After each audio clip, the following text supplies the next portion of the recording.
जिन दलों ने इतने वर्षों में जम्मू कश्मीर को बर्बाद करने का काम किया, नई सरकार के बनने के बाद और पुनः उमर अब्दुल्ला जी जिस तरीके से वहां के मुख्यमंत्री बने हैं, जिस तरीके से आतंकी गतिविधियां दोबारा से सक्रिय हुई हैं, कहीं ना कहीं सरकार और ये लोग उनको संरक्षण देने का काम करते हैं, इसकी आशंका अब जाहिर होने हुई। हरियाणा चुनाव परिणामों के बाद जिस तरीके से लोगों में इस बात की उम्मीद विश्वास के साथ और बढ़ी है कि प्रधानमंत्री जी के नेतृत्व, उनके सोच वाली सरकार ही राज्यों का विकास कर सकती है।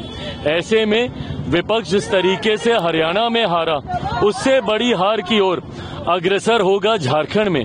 अभी तो चुनाव लड़ने से पहले एक दूसरे के घटक दलों को ये लोग सम्मान नहीं दे रहे। राजद को जिस तरीके से साइडलाइन किया गया, खुलकर ये लोग एक दूसरे के ऊपर आरोप प्रत्यारोप ये लोग लगा रहे हैं। तो जो लोग गठबंधन में सीट बंटवारे में ही एक दूसरे का सम्मान नहीं कर रहे, तो ऐसे में चुनाव में कैसे अपने वोटर्स को कन्विंस करेंगे एक दूसरे के पक्ष में मतदान करने के लिए। तो मैं मानता हूं कि इंडी अलायंस तथाकथित एक बड़ी हार की ओर अग्रसर हो रहा है और एनडीए मजबूत सरकार पुनः झारखंड में बनाने जा रही है। हेमंत जी की सरकार देख लिया, झारखंड के लोग को शर्मसार होना पड़ा कि उनका मुख्यमंत्री भ्रष्टाचार के आरोपों में जेल में है।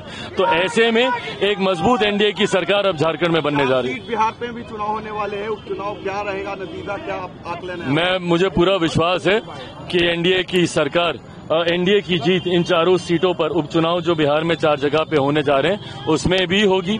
भाजपा की भी मजबूत तैयारी है, जदयू की भी मजबूत तैयारी है। मैं मानता हूं कि इन चारों सीटों पर एनडीए जीतने जा रहा है। कश्मीर में नई सरकार बनने के बाद भी आतंकवादी हमले हुए, बिहारी मारे गए हैं वहां पर। जिस तरीके से पिछले 10 सालों में, जिस तरीके से केंद्र सरकार के शासन में एक लंबे समय तक घाटी में, जम्मू कश्मीर में जिस तरीके से एक शांति का माहौल देखने को मिला, नई सरकार के बनते ही पुनः वहां पे जिस तरीके से आतंकियों ने और उनके संगठनों ने अपना सर उठाने का काम किया, ये कहीं ना कहीं दर्शाता है कि इनको संरक्षण देने का काम यही दल करते हैं जिन दलों ने इतने वर्षों में जम्मू कश्मीर को बर्बाद करने का काम किया।